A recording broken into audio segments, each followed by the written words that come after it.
Okay ကျွန်တော်ဒီနေ့ရောက်နေတဲ့နေရာကမက်ကဆာမှာရှိတဲ့ဘလူးဖျားနေရာပေါ့နော်ငွေဖျားလို့လည်းခေါ်ပါတယ်ကျွန်တော်တို့အမြဲတမ်းဒီဘက်မှာဆိုရင်ကျွန်တော်တို့ကတော့စိတ်ပန်းဖြည့်စရာနေရာလေးပေါ့တဘာလာတရားနဲ့ပြည်စုံတဲ့နေရာလေးနောက်ပြီးတော့ဖျားရည်တရားလည်းရှိတယ်ပေါ့နော် Okay ကျွန်တော်ရောက်တဲ့နေရာလေးပေါ့နော်အောင်ပါကဲအားလုံးပဲမင်္ဂလာပါဒီနေ့ကျွန်တော်ရောက်ရှိနေတဲ့နေရာကတော့ထိုင်းနိုင်ငံမဲဆောက်မြို့ကနေသွားလို့ရှိရင်ကျွန်တော်တို့မက်ကဆာလို့ခေါ်တဲ့နေရာပါခင်ဗျာအဲ့မှာဆိုထိုင်းနိုင်ငံဖျားလေးတွေပေါ့နော်ရဲ့တဘာလာတရားလေးတွေ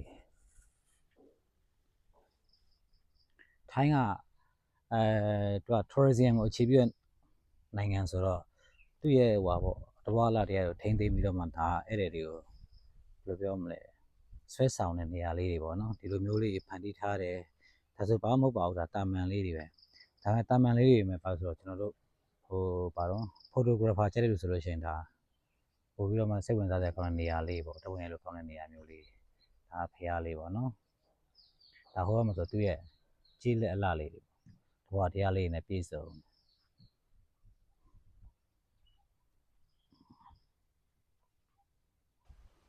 ကတော့အဝင်ပေါ့နော်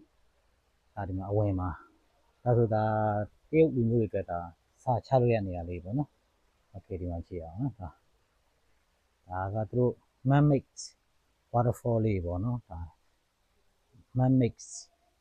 သူတွေဖန်တီးထားတဲ့ရေထုံပုံစံလေးပေါ့လေးတွေဒီနော်ကြည့်အောင်နော်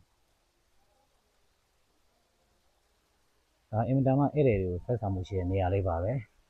ကြည့်အောင်ထဲထဲကိုသွားတယ်โอเคဆိုရင်ဒီမှာလာတဲ့ဧည့်သည်မှန်သမျှကိုဒီမှာသူတို့အခမ်းကျွေးမွေးတာပေါ့နော်ထိုင်းရွေးအစားအစာတွေနဲ့အခမ်းကျွေးမွေးတာရှိတယ်အမလိုပါရေးထားပါသေးတယ်နော်ဒီမှာဆိုရင်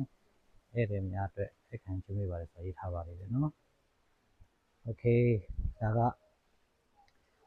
ဖះရဲ့အတွင်းပိုင်းနဲ့ပရဝုံနဲ့ပေါ့နော်တော့သူတို့ရဲ့ဖះเจ้าဆောင်ပေါ့နော်ဒီမှာအလူခံဌာနအလူခံဌာနပေါ့နော်ဒီအလူခံအလူခံဌာနလေးပါလေးကတော့သူတို့ရဲ့ဟာလေးပေါ့နော်တိတက်ကိုဆွဲဆောင်စေတဲ့ဟာလေးဖះစစ်ပြီးတော့လေး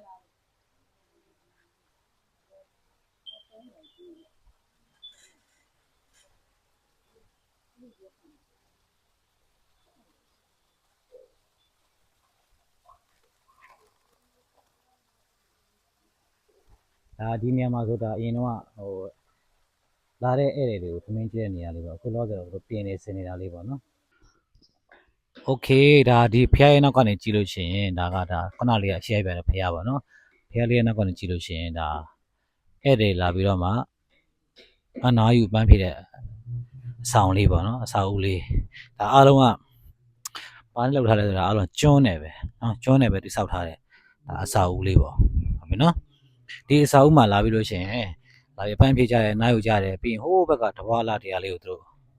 ခန်းစားကြတယ်လောဆယ်တော့ပိတ်ထားလားတော့မသိဘူးအင်းတော့ကျွန်တော်လာတော့မပိတ်ထားဘူးပေါ့နော်ဒီမှာဒါလေးဆိုတာကျွန်းနဲ့ဆောက်ထားနော်တွေကညီမပြည့်ကျွန်းနဲ့လောက်ထားတဲ့အဆောက်အဦလေးတွေပေါ့